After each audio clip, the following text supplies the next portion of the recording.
few months ago, I traveled to Pittsburgh, Pennsylvania to watch our men's basketball team play Duquesne. Our fans were greeted with some of the following chants. Jerry, Jerry, another one of my favorites, hit the showers. This is the public perception of Penn State. We've all been called Ped State and rape enablers in public and online. Why? Because we love our once proud alma mater? This is what Penn State students and alumni go through on a daily basis.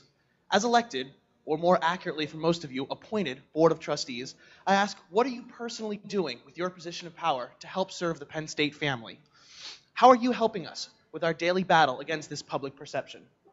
Public relations experts stress the importance of addressing the public within 60 minutes of news breaking. How did you apply this concept to preserve our once sterling public perception? Did you defend those who worked for this university? Or did you instead give in to the intense media pressure that haunts us to this day by silencing both Coach Paterno and President Spanier? Did you look past the media pressure and find the truth? Or did you pay $8.6 million to a man who was perfectly able to pin the blame away from you guys, but couldn't find out that the main witness had gambling and sexual addictions? Come on.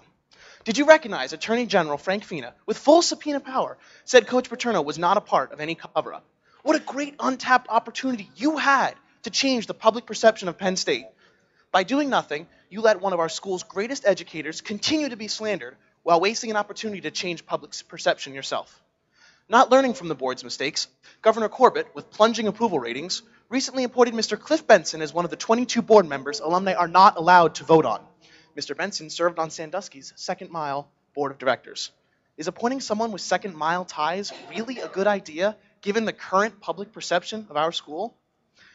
One of the principles that makes Penn State great is our sense of community. We are one massive family located in State College, here today in Hershey and around the world.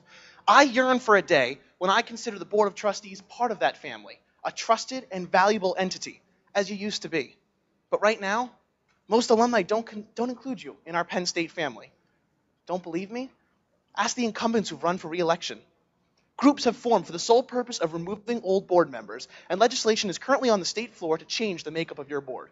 So I ask again, especially you, Mr. Myers and Mr. Arnell, running for re-election, what have you done to change the public perception of Penn State? When you can start to answer that question, then we can begin repairing the fractured relationship between alumni and trustees. We want you to be part of the Penn State family again. The roadmap is clear. Request Free's presence at a meeting as promised.